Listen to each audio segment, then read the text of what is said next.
Hi Virgo, welcome po sa ating channel at ito ay inyong daily gabay tarot reading for November 13, 2024. Please be reminded kung naka-resonate kayo, comment down. Kung hindi kayo naka-resonate, ibigay niyo po sa iba kasi general reading po ito. This is for you Virgo ngayong November 13, 2024.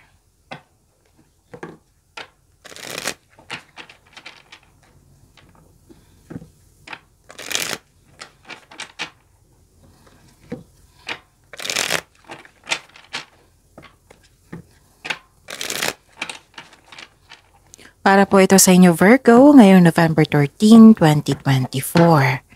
Maraming salamat po sa inyong patuloy na suporta at maraming salamat din po sa mga hindi nag-skip ng ads. Gamitin ang reading na ito bilang gabay lamang. Sa mga hindi pa nag-subscribe, subscribe na po kayo at click bell notification para malaman nyo na may bago tayong video. Para sa mga gustong magpa-reading po, may lumabas dyan sa screen nyo ngayon. Panoorin nyo po at sundin ang instruction. Calling the attention sa mga suki ko dito na Virgo, open na po inyong monthly gabay tarot reading for November 2024. May 6 months from now reading tayo at love life reading po. So message me, Virgo, for schedule. Maraming salamat po. Spirits Guide, mga ganap po para kay Virgo ngayong November 13, 2024. I need 3 cards po.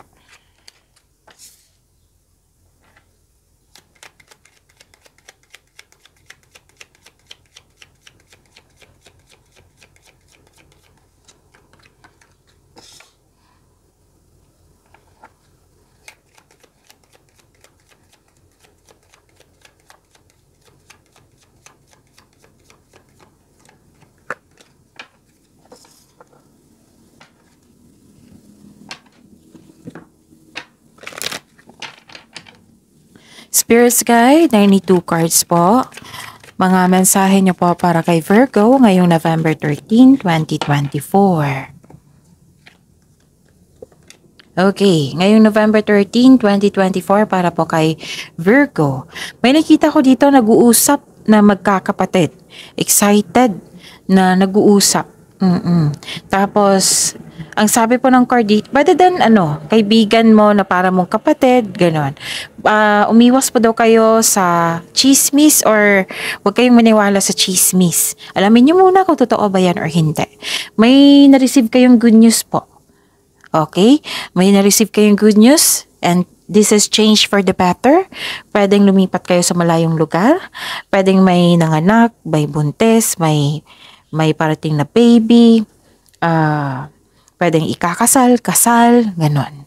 Tapos pwede din na movement ito na binigyan mo ng aksyon, yung matagal mo ng plano, ganon. May malakas na intuition, may malakas na influence ang isang lalaki sa araw na ito. Maaring siya yung nagbigay ng sakit ng ulo sa iyo or nagbigay siya ng happiness sa iyo. So grounding, kailangan ng grounding dito. Go deep, explore your roots. Okay?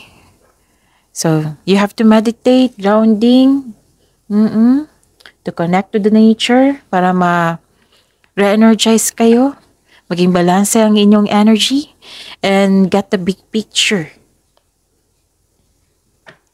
Spirits Guide, ano po yung energy ni Virgo ngayong November 13, 2024?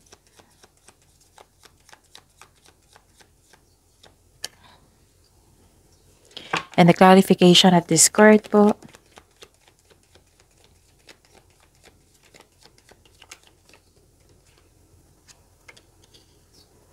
Remember Virgo, at the end of the day, alam mo na ikaw lang ang taong may kakayahan at responsable na gumawa ng sarili mong katotohanan at kinabukasan. So ano yung energy ni Virgo? Okay, hindi nasunod yung gusto mo, may tutol sa inyong desisyon, plano, inability to take an action, okay. May concern kayo sa immature na tao.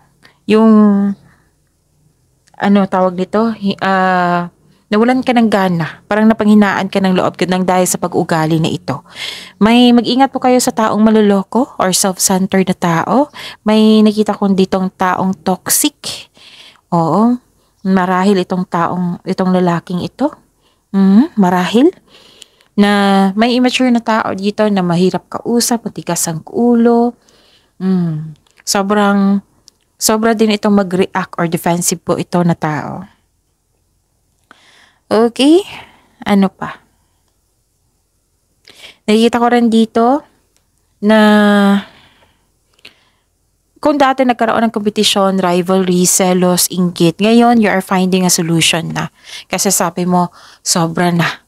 Kailangan ko nang gumawa ng solusyon. Pero ang sabi ng card dito, hanggat maaga iwasan niyo po ito. Itong rivalry, kompetisyon, itong taong toxic. Kasi distraction yan eh. Spirits guide, career and money po ni Virgo ngayong November 13, 2024. The clarification of this card po.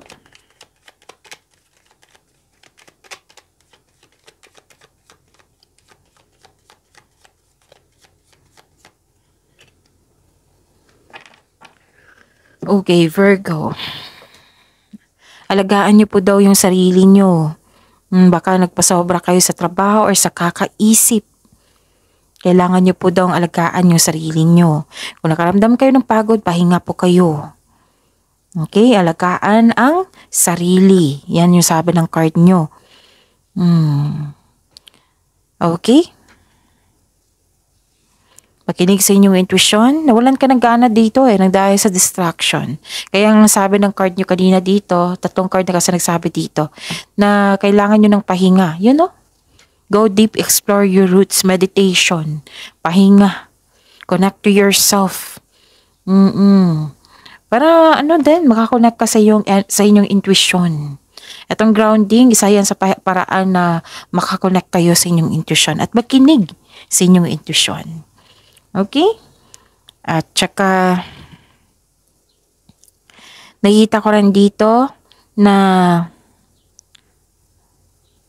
may concern sa materialistic or lack of appreciation. Ito nga 4 na card na nagsabi dito. 4 na card, sobrang busy nyo daw sa kakaisip or sa mga ginagawa nyo dyan. Na like nito, nag-overwork kayo. 4 na card na nagsabi Nag-overwork po daw kayo. Kailangan ng pagbalansa dito, pahinga sa sarili, panahon sa inyong sarili at panahon sa inyong pamilya. Kaya pinagpahinga ka dito.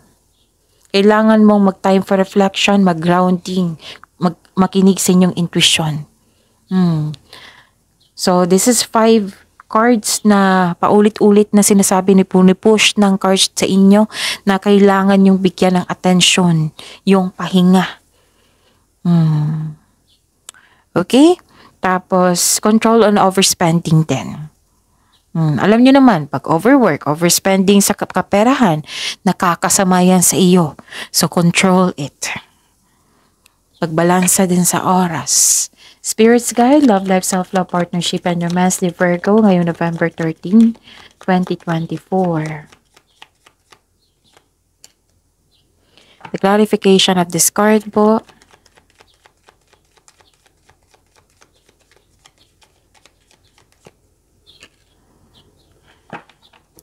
Maraming salamat po sa patuloy na tiwala, suporta sa ating channel.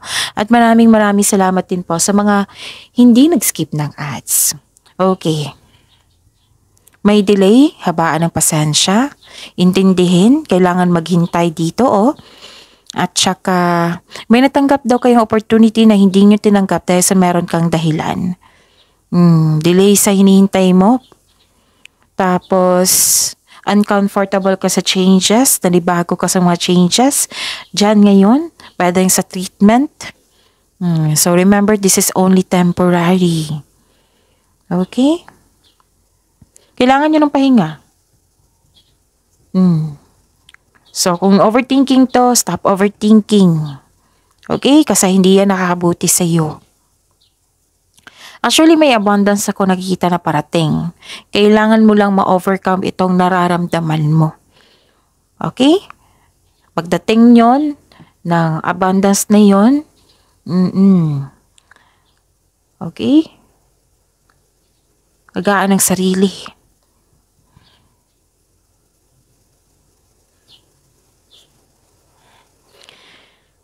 Okay. Impatient pa rin to eh. Kailangan nyo maghintay. Baka may tinanggap kayo dyan na nagpinagsisihan nyo. Kung gagawa kayo ng desisyon ngayon, isipin nyo ng mabuti kung karapat dapat ba yan. Habaan pa rin ang pasensya dito. From here to here. Habaan ang pasensya, pahinga, grounding. Focus. Kailangan ng focus dito. Kung may toxic na tao, iwasan nyo yan. Kasi that is distraction dito pa lang sa energy mo. Siya yung isa sa dahilan na distract kayo. So, umiwas kayo sa kanya. Huwag niyong tanggapin yung energy niya.